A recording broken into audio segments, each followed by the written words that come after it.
listen. Ah, there she is. Morning, Bhargava. Hello, Padmashri, morning.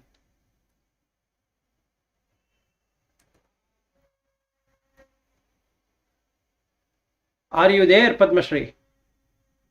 Morning, Vilas. Okay, Sorry. we were thinking that you're not going to join. No. A little bit of a rush today because my husband also had to leave early in the morning. So, Okay. Fine. So, today's topic is interesting in a way that what is Turiya? That is the topic. So, this is called as fourth. So, this only negates what is not rather than what it is. So, here you need to understand that philosophically this is correct. This is where the last step is missing. Because when you understand about the waking state, you know your senses are awake and you're doing, the objects are coming to the senses and they are picking it up and all that. Then when we are in dream state, the senses are no longer able to get the sense objects from outside world, rather it gets the sense object from the inside world, which is the thoughts and the feelings which have been there stored, they come out. And in the deep sleep state, it is the sense objects of the internal and the sense object of external are remote, but senses are there and they don't pick up anything. So the person doesn't even know that he was not there, the mind was not there. So he cannot recollect anything, and that is the ignorance. So now we have planned to come to the fourth one to see what it is. So here the normal Vedantic approach is given of snake and a rope. So they say, Vedanta says basically that the waking state and the the dream state and the deep sleep state, the Vaishvanara, Taijasa, Prajna are part of the Turiya itself. So the very moment we negate the other states, that this is not that, it is in Turiya, and that is what the truth is. But then you cannot say that it didn't exist, nor you say it exists. So this is the problem. This is like a oxymoron. So the ignorance is the deep sleep. The jnana is that there is no thing called as deep sleep. Only the sense objects are not there. So they keep on removing one by one, saying that this is not that and this is not that. So what is not that? First to be eliminated is Taijasa, the conscious internal world of the mind. That is, the dream state is not real.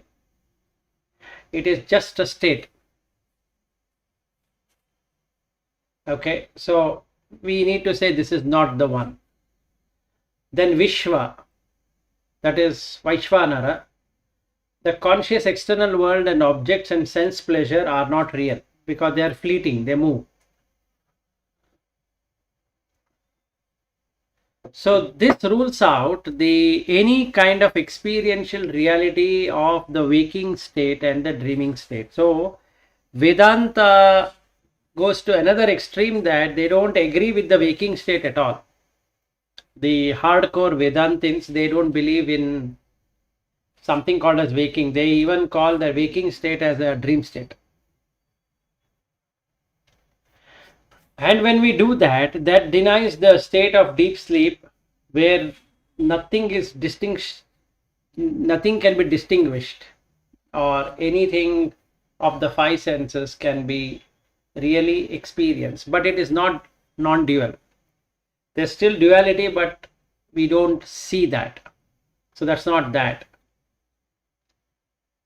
And this also rules out the possibility that all these three states are happening together. They don't happen together either. And they don't follow a particular sequence also. And we also negate the absence of all the three states. Otherwise, it will become void. So we can't say it is void also. So this is the stop of Mahayana, where Mahayanists believe in Shunyatavada, that everything is Shunya. And Sarvapriyananda has used this many number of times. And then this is what Shankara refutes, that it is not Shunya, because other three states cannot be negated, cannot be said that it doesn't exist. So what is the conclusion of this 1 to 6 negation? It is just Vada, which means argument. So what did we argue? Is that the internal world has no existence of its own, so it's not independent, it is dependent. Then the external world of object and sense pleasures are also dependent.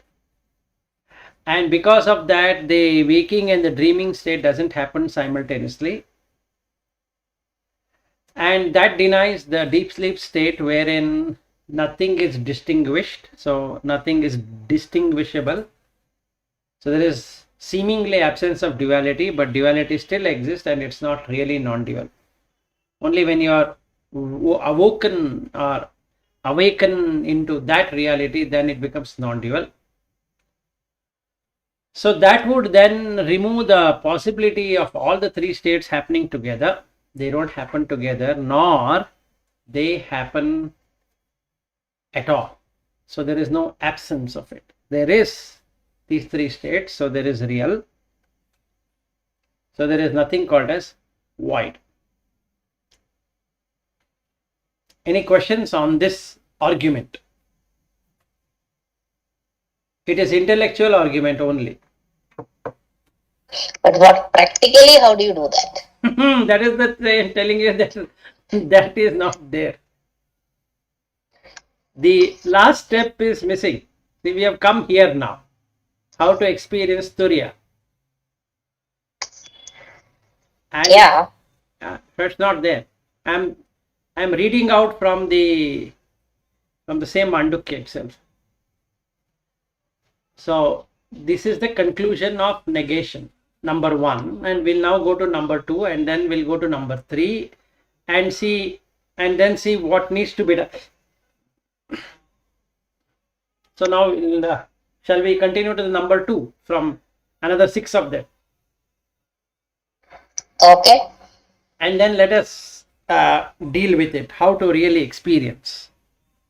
Okay. Okay, so in 1 to 6, we eliminated the experience of the three states of Vaishvanara, Taijasa and Prajna. And in this phase, we will eliminate the experienced. So, Drik, Drishya, both have to be removed, like the pot and the clay. So, objects of the Vishwa. Whatever is seen, heard, sensed, touched, cognized, smelt, all that is not true.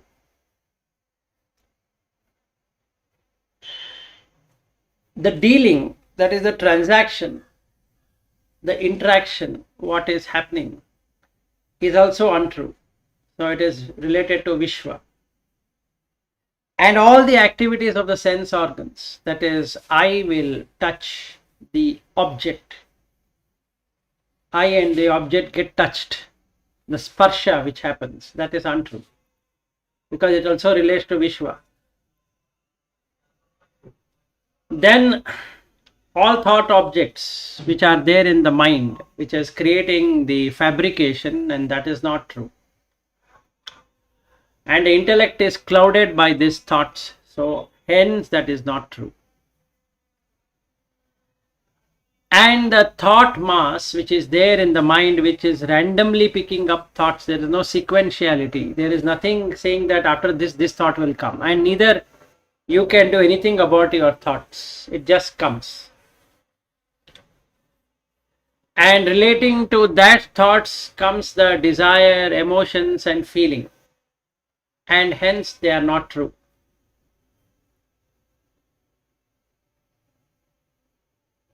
And then we describe something like I'm describing it. So that is not true, because that is power of speech, which is Vishwa and Taijasa. That's not true, because it is something which has been taught.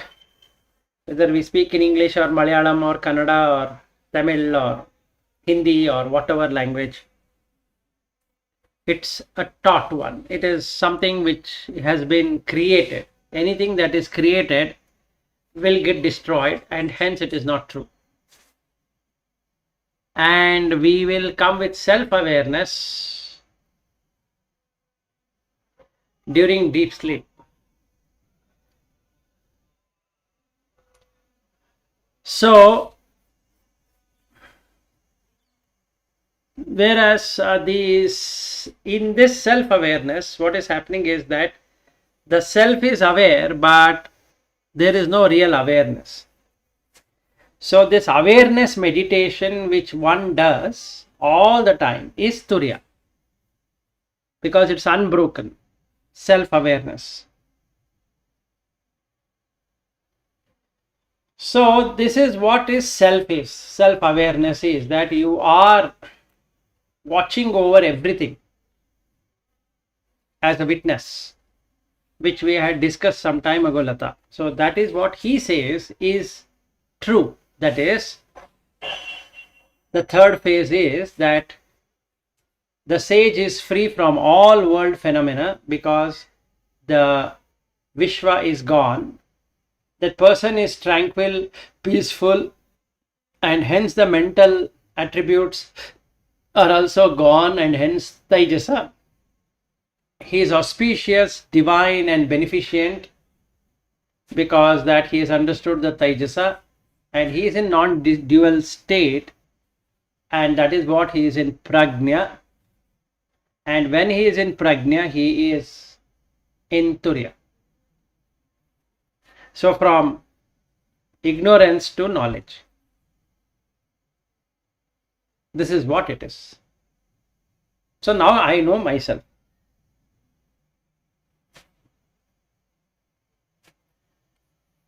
Now we can deal with questions or discussions rather than question. So we have to take once all these three states and negate it. Yes. And then if you are successful, you will be in Turiya. Actually, you are always in Turiya, but you are not understanding it. Correct. Right? That's the meaning of it. Yes. Correct. Okay. So then the waking world, we have to negate it. The dream world, we have to negate it. And the deep sleep state also, we have to negate it. Correct. Okay. So from whatever I have understood after so many readings, so whatever is observable through your sense organs are not true. Correct. Or are relatively unreal. Correct. Okay. So that means whatever we see with respect to the world, the people, the things, whatever you see, and even the thoughts you can observe, all that whatever you are able to observe are not real, because it is changing and it is not perfect because you are able to perceive it. Correct. Okay, so that's the process of negation. And then come to the dream world. So you also know that you are dreaming once you get up, wake up. So, and that during the dream state, you will not be able to make out whether you are dreaming or not. It looks real. But then still you are observing and you are aware of all that things which is happening, including yourself in that dream. Right? That is fine, negate. But then in the deep sleep state, you do not know anything. and there is nothing to observe, or there is no subject and object. Hmm. How do you negate that? How do you negate? Is by negating the first two states. So if it is ignorance, first we have to agree that there is something called a deep sleep state, which is ignorance, and then you will do something to know that. This is what the common fold of Vedanta. So he says, once you have crossed over, what is the state? That is what he explains here. And so he doesn't say how that jump happens between the deep sleep state and Turiya. Yeah. And that's a missing link. See, deep sleep, I understand. Yes, I know I am, there is ignorance. Perfect, agreeable. There is no perceivable reality there, but still reality exists. And then I know I slept well. That means consciousness is always there. So the self knows that it had gone to sleep. It knows. No person will say that I don't know. Did I sleep or not? And we also know that I existed in the past. So I say yesterday I did this, 1 month ago I did that, 1 year ago. And when I watch my infant photos, I am able to recognize that it is me in that. In some photos I cannot, but most of the photos I can. That this is me in that form. So that consciousness is there.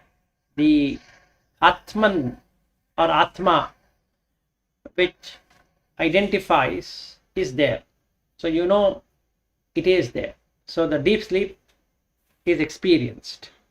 So that's the reason we say I slept well like a log, or I rested, and all of that.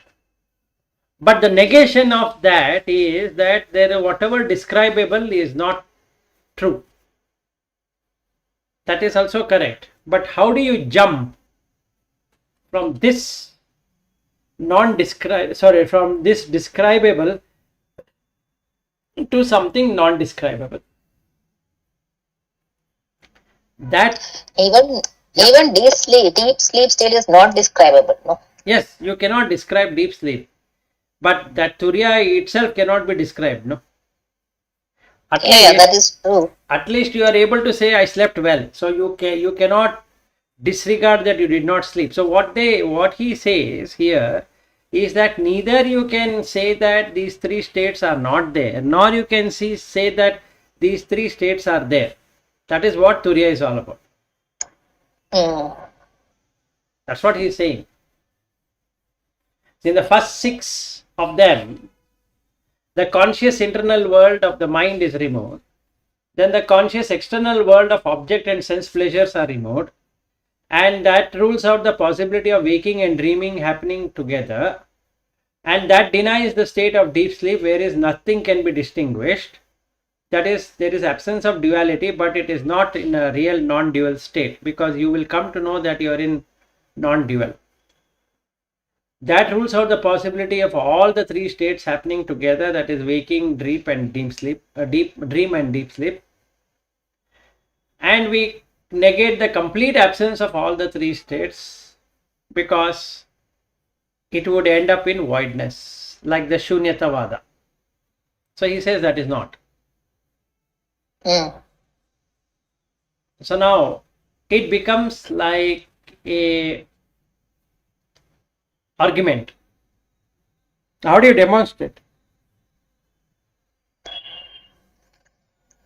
Agreed on the argument. Yes, it's correct. But now how do I go to the next Turiya? What you did on that day, on Saturday when we were discussing, was awareness meditation.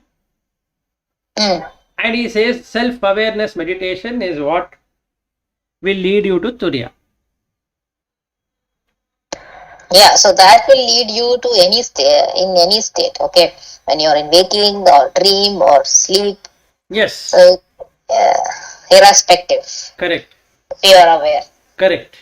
That is what is the thing you need to do.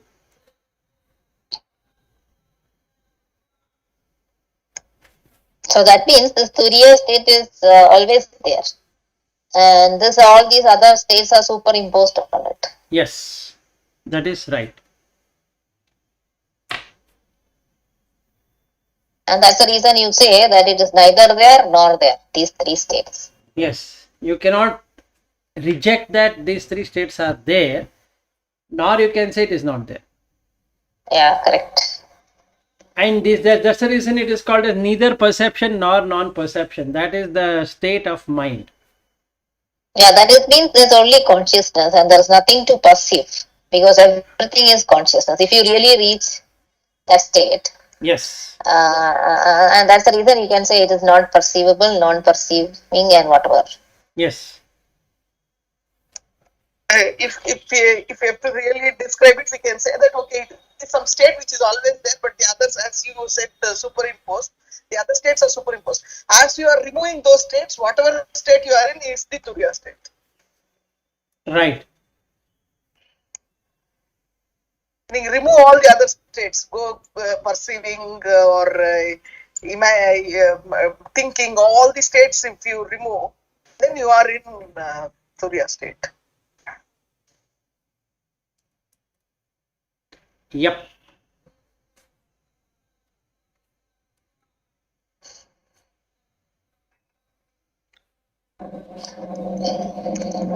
So that means even if you are able to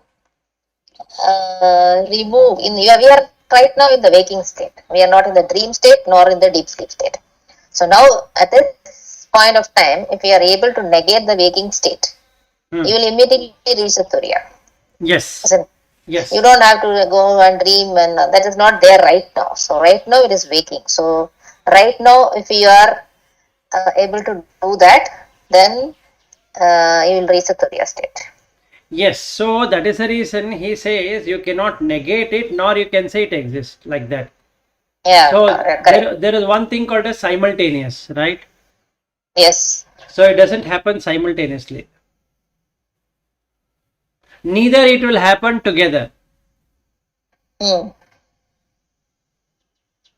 So it's not like, oh, first I get into waking and after that the mind goes into dreaming, then it goes to deep sleep, and then now I'm in Turiya. No.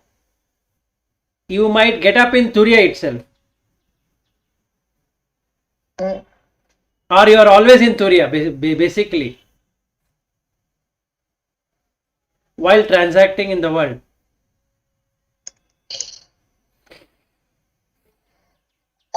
So in the waking state is when you have this meditation on this Virat Rupa. Like you said that time, everybody is breathing and everyone is moving and seeing and so on. So if you meditate in that way, that the full cosmos is your body or whatever, that's how you meditate. Everything is there in that cosmic body. So then you reach the state of Turiya or no? Yes, you will. See, how does Turiya work? So that is the next step I wanted to talk about. See, now what should be done? That step is not there, but you have to find it out for yourself, and this is what I found out of Buddha teaching. Right. So the what is there, but how is not there. So I was in search of this how, like this. Now the first thing you need to do is look at the breath. This is also there in the Vigyan Bhairava Tantra. Okay. Now consistently watch your breath and others' breath, and you will find the synchronized activity happening. So first take yourself and your husband. Watch his stomach and your stomach. It's almost synchronized. Don't compare with your Bruno. Yeah. He is going to breathe much faster rate than you both. So I'll start small. So I will first look at myself and my wife. In your case, you can watch yourself and your husband. Don't take your children for time being. So watch it over and see that what the eye is doing. So the consciousness is watching through the eye. You are also watching through the eye. So your consciousness and his consciousness, our consciousness, watching through the eye through a medium called as mind. So what he perceives is totally different than what you perceive of that object. But object is an object. Let's say your daughter comes in front of you. Both of you cannot negate she is not a daughter, because both of you have agreed in principle. You've given a description to that being which has come and stood in front of you as your daughter. Now, the moment you take as a daughter, the expectation will change between your husband and you, because the perception of what he thinks the daughter should be doing versus the perception of what you think your daughter should be doing will be different. So just observe that. That drops the very thing what you are thinking. So you get a sense of peace from that breath. Because now you are seeing that there are two people whose stomach is synchronized, and the third one, as your daughter also, it is synchronized. Irrespective of whether you call her a daughter or a being or whatever you want to name it, it's just a name.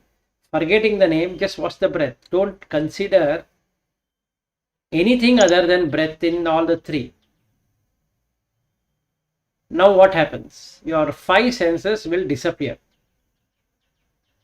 leaving out only the breath. So now you can bring in everyone slowly, one by one, one by one, one by one, from people whom you know. Keep on doing it. You get a body which is so huge and becomes really demonic. Then it has how many eyes? Those many eyes that resemble whatever it should resemble. So many ears, so many nose, so many tongue, so many feet, so many hands. So now you have come to the Purusha,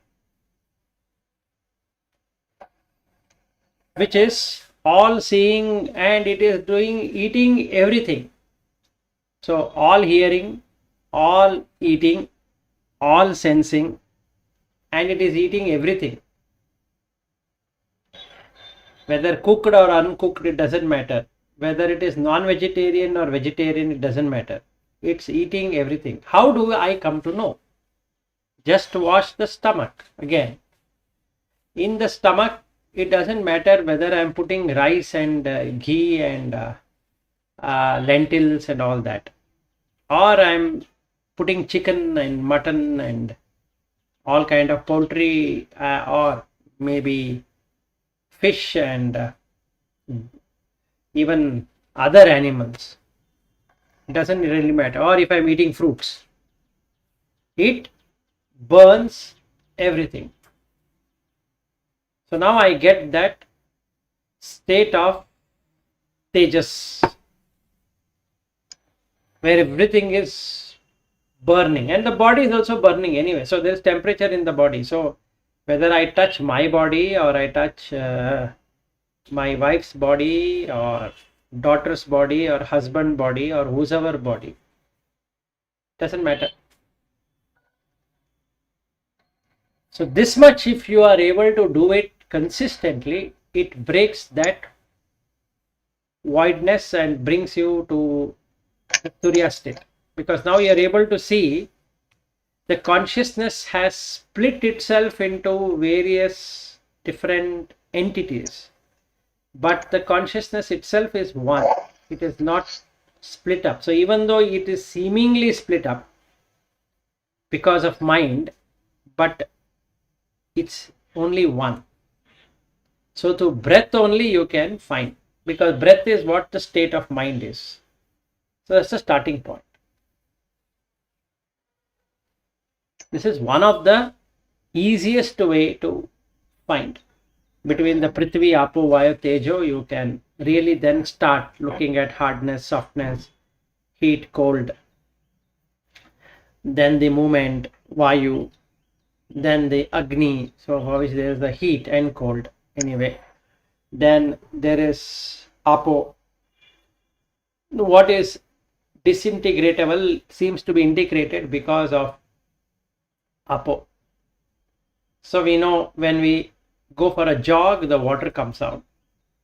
It's not that I am making the water come out. It is the Prithvi gets heated up and it sucks out water from that.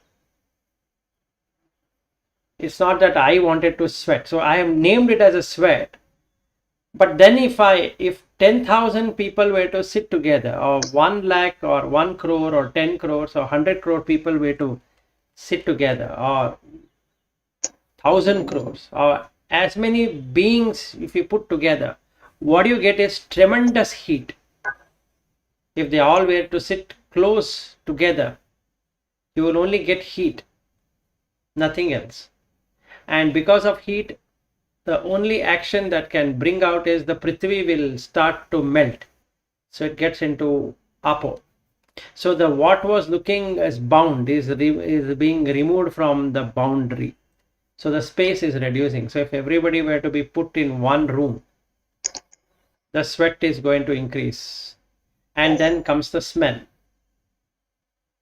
which was not smelling. So the smell was there, but there was nothing to smell. And then now the smell comes. So the nose starts smelling. So now we can come into each of the sense objects. So you know it's a huge monster, Virat Rupa, which is having all of this. It seems to be an individual, but then we're all together. So we can synchronize the activities of eating, seeing, hearing, touching, tasting, sensing, thinking. All the 6 can be seen like that. So then you are in Turiya state through this also. So these 5 elements, all inert by themselves, right? Yes. So it's animated by the consciousness. Yes. It just is there. Yes. So now, how do I know that it is inanimate? Just see when you go to sleep. There is no animation. Doesn't mean that you are not breathing. That is separate issue. But as a mind, you lose the sense of body. When you are in sleep, in dream state, there is no body. Which shows that there is no animation in the body on its own. The consciousness is making the body animate. Or rather, because of consciousness, the 5 elements look animate.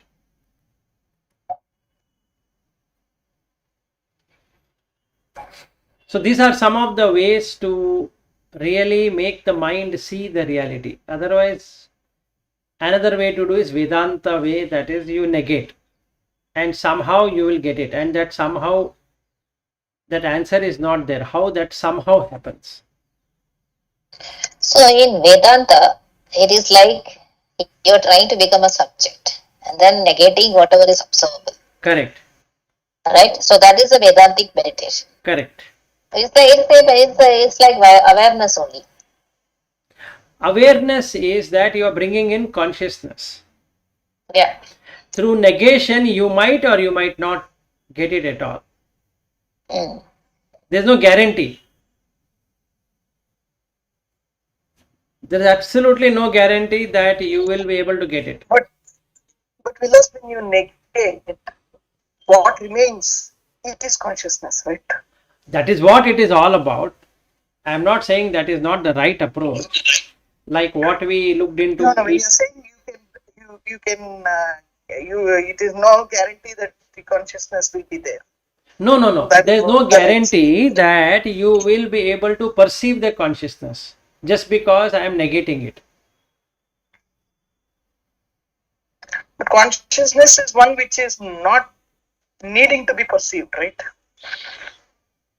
Consciousness is the one which needs to be perceived by the mind. Mind doesn't perceive consciousness. It perceives everything other than consciousness.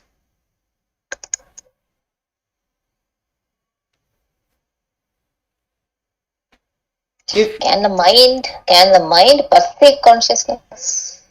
good question. So now we have to go back to those 18 things what we discussed. So can the mind perceive sleeping state?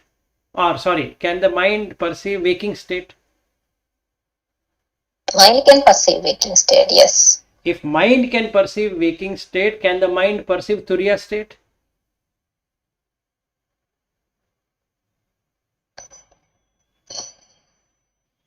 That's a good question.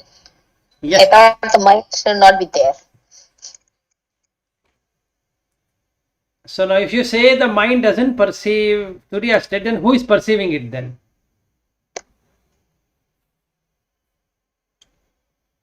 No one. It can't It's be, just right? See, it can't be. The both thing are there in the mind only. The liberation is also in the mind. The bondage is also there in the mind. There is nothing that consciousness is bound by.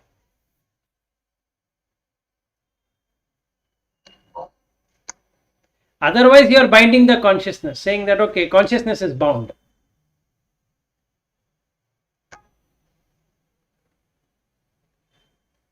Then there is no mukti at all.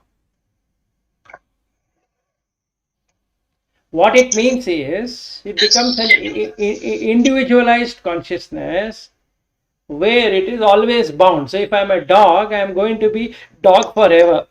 If I am a human, I am going to be human forever. If I am whatever I am going to be that forever.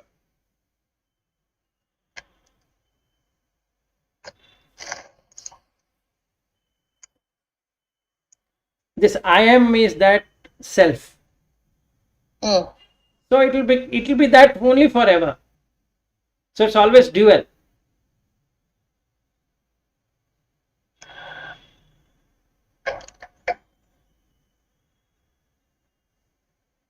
So think it over.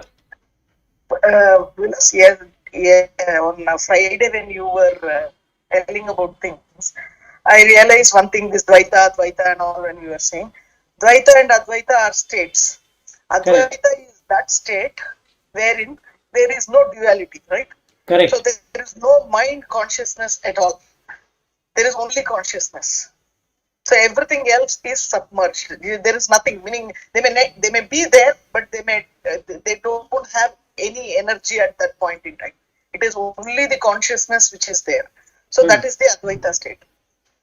Okay. But then when we are saying that mind is the one which has to perceive the consciousness, then already duality will start to exist, right? Yes. So that is the what he expects or explains as negation.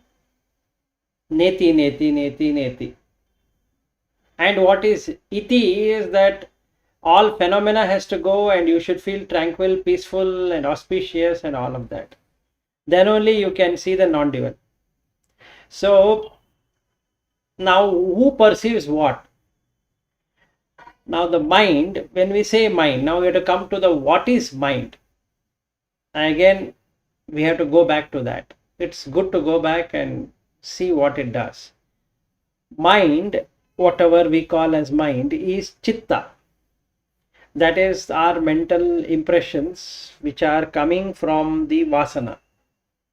So they have electrical impulses.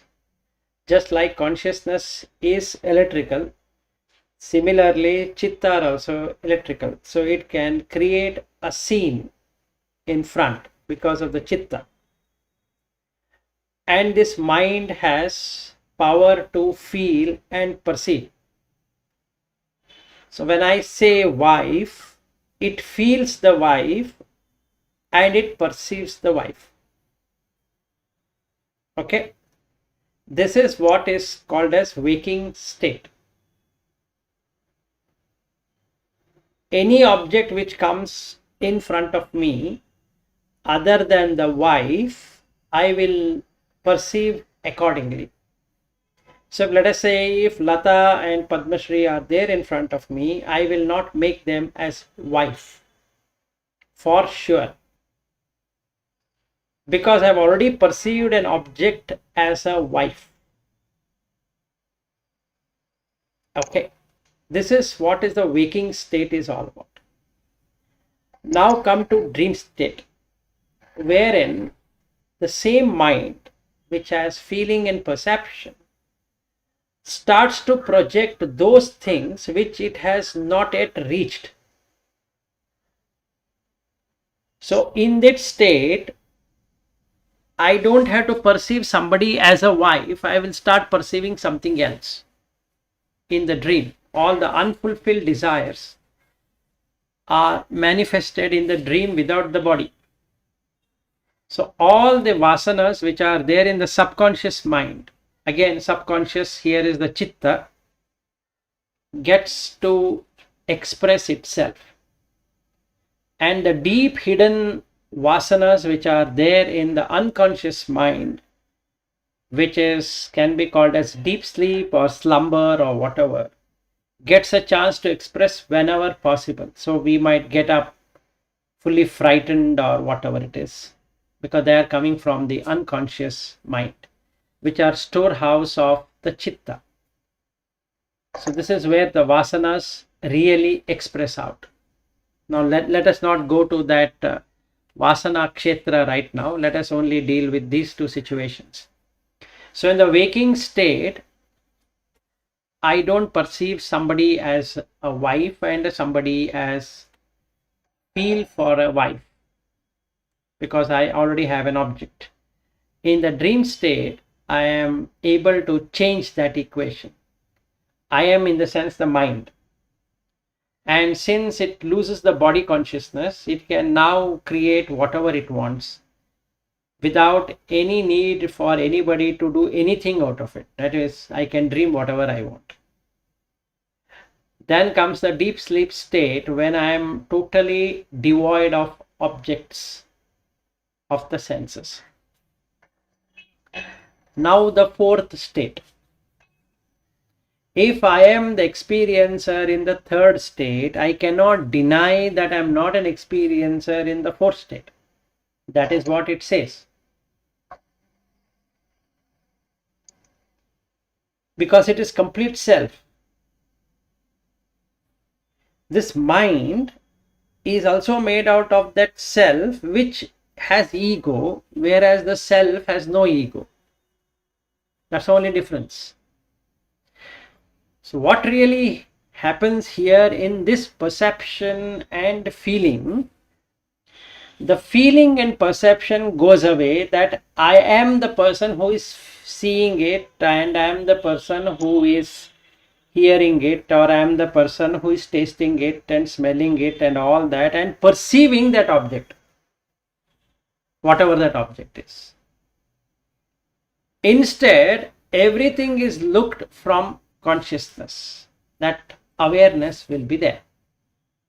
That's the shift in the mind, not outside the mind. So when I say that the mind is the one which will perceive this, this is what it means. It's lets go of the conditioned perception and feeling which has got into it. That is this wife and husband and office and all of that. That is gone.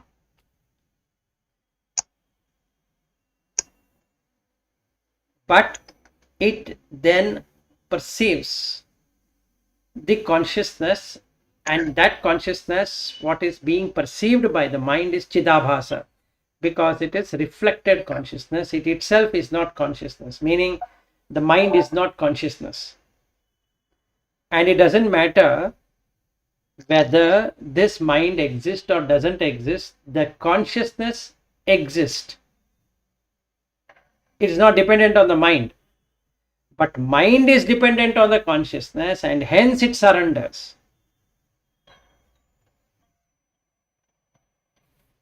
Am I making some sense or literally nonsense of what I'm speaking? Yeah, it makes sense. So it is like telling that your mind in a total unconditioned form or in the nude form. Correct. Is equivalent to consciousness or the chidabhasa. So Correct. you get, it is like you will immediately know what consciousness is at Yes. that point of time. Yes. but you cannot explain that consciousness because you are not that consciousness. But you cannot say you are not away from consciousness. Both are not true. Because I exist because of consciousness. This I feeling is existing because of that self-consciousness. Yeah. So that consciousness is what, when comes in contact with the mind, creates that feeling I am. Yes. So now what has happened is that mental feeling of I am is gone. It is replaced by super consciousness, wherein I see myself in everything.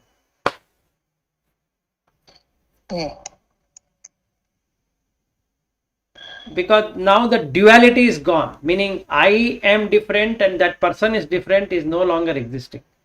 I'll give another example which has manifested from the last 2 weeks, 1.5 weeks now. So now I am able to experience consciousness plus a set of mind and a body in everyone. So when I meet a person, I'm able to be able to see, let's say a person is yawning. That movement of yawning is not done by the mind or by the body. It is done by the consciousness. It's able to move things. Any movement in the body, like the eyes becoming big, hand movement, leg movement, walking, breathing, everything is happening because of consciousness, not because of anything else. And I'm able to see a person is made out of a particular mindset, and that mindset is what he is representing in his speech, action, and thoughts, and that he is manifesting it through the body, which is inert matter. So using the consciousness, the mind is able to demonstrate what it wants to demonstrate. So now what I can see is, let's say I myself is this person called Lata, and I myself is a person called Padmashri. The only difference between Padmashri and Vilas and Lata is the mindset which it has come with, the impression with which it has come is different. So the experience to that extent is different, but consciousness experience is the same between all the three. So what it really means is, if I take the body, samskaras of the body, what time you are going to lift your arm and hand, your fingers and your toes and your eyes and ears and nose and all that is dependent on the mind. And what you're going to do with the physical body is also dependent on the mind. But the mind gets the energy from the consciousness. So whatever it wants to express, it can express it verbally by thinking over it and pondering over it and expressing it as a particular language for which it uses the consciousness. So the words which are coming from my mouth, if I were to hold my hand closer to my mouth right now, what is happening is I'm able to feel only the breath coming there or some heat coming there. I don't find any words coming there. And that's what consciousness is doing. It's just doing this. The remaining thing of adding words and verbs and adjectives and giving a meaning to what is being spoken by me is done by the mind. And this is how we can see what mind is able to do and what consciousness is able to do. Consciousness is able to only give the energy for the mind to express what it wants. And in that sense, we three are different. But from consciousness, if we were to say, we three are one single entity. So if I have an ill will towards both of you, it's actually the mind is using the conscious energy or energy itself in a wrong way. So, and hence creates papa. Whereas if I have a very calm, abiding and a compassion set of mind that is purified, then it is very closer to consciousness. That is, all the three, I see it as one. So there is no distinguish. So let's say somebody is hurling me abuses, I will be so happy to see that person opening up his mouth so big and so much of volume of air is coming and his eyes are becoming red or her eyes are becoming red, the whole body is becoming red and all of that, and I feel so nice how the consciousness is able to do these many things. If I see it as mind, then the raga dvesha moha in me, that is the dvesha in me, will manifest because that other person is howling abuses on me. So now I get worked up. What is working up is that the mind is taking enough energy to load itself and then give back to that person.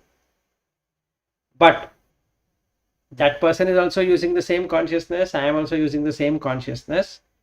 If I know this drama, that the mind uses the consciousness and the consciousness doesn't have anything to do with this, internally I'm at peace. So when this person is howling abuses at me and just I'm watching it, I'm watching from consciousness, bypassing the mind.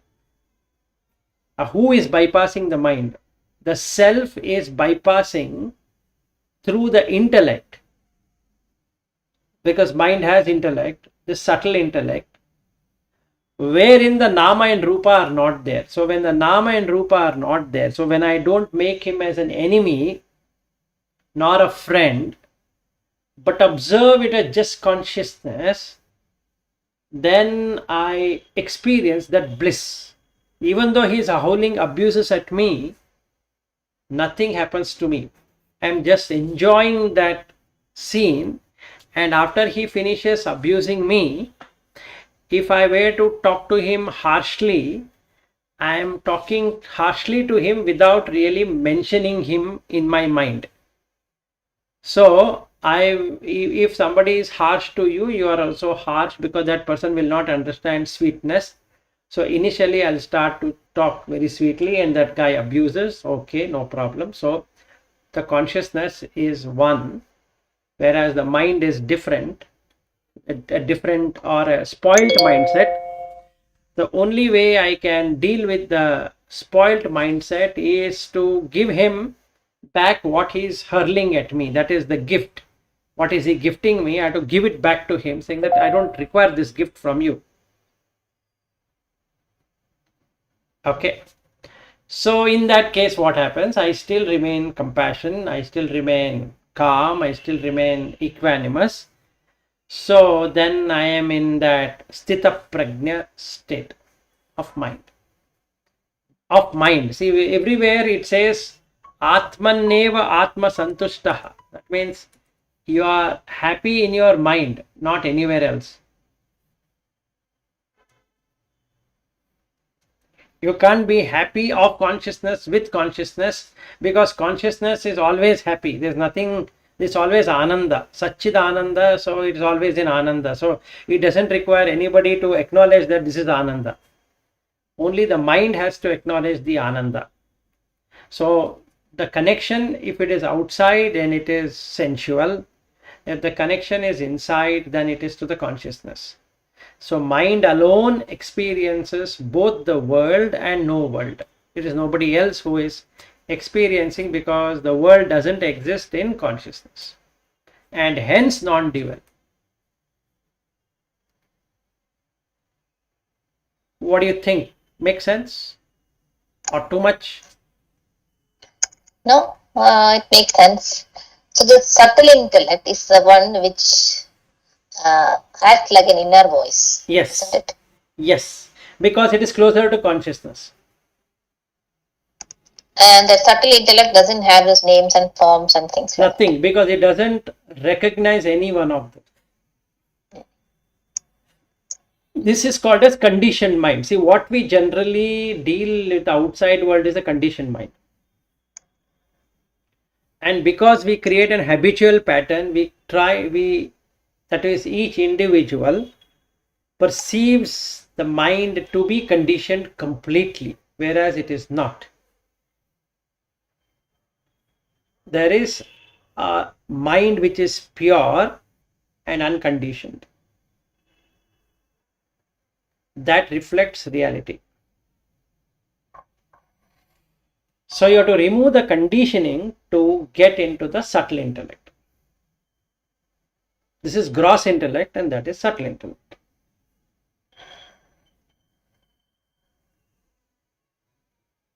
And consciousness can help in both, irrespective of whether it is gross or subtle. Let's say wife is a gross intellect. Okay. Because intellectually I know she is wife, but I'll never find a wife. So if I start investing, who am I, like what Ramanashri did, who is this wife? If I start doing that, and then it goes to subtle intellect where it gives an answer that there is no wife. So the moment I get this experience, then I am released. That conditioning is gone. So the sattva comes out, which is prakasha.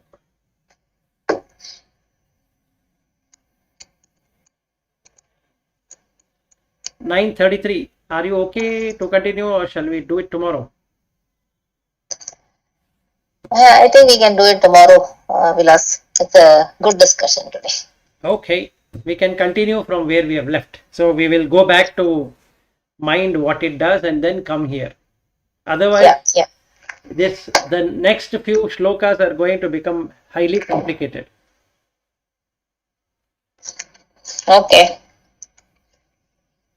All right. See you tomorrow then. See you. Yeah. Bye. Thank you. Thank you. Thank you. Bye. Bye.